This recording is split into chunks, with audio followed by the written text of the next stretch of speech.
پھر Martin Clarke کا یہ بیان کہ لوگوں کی ایک کثیر تعداد عیسائی ہو گئی تھی، اس کو مرزا صاحب نے جھوٹ نہیں کہا۔ دیکھ لیں ڈاکٹر مارٹن کلارک کے بیان میں جو غلطیاں ان کو نظر آئی ہیں ان کی انہوں نے تصحیح کر دی ہے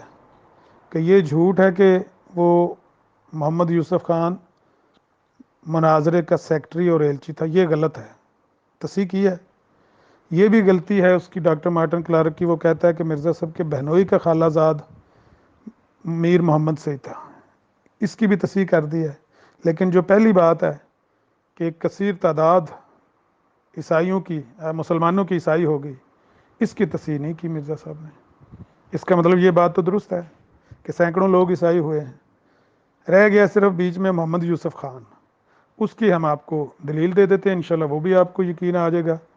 کہ بالکل مرزا صاحب کا مرید بھی عیسائی ہو گیا تھا۔ سالہ آپ کے سامنے ہے، سینکڑوں لوگ عیسائی ہوتے ہوئے آپ کے سامنے ہیں، صرف ایک رہ گیا محمد یوسف خان، اس کا میں ثبوت انشاءاللہ نیچے لگا دیتا ہوں۔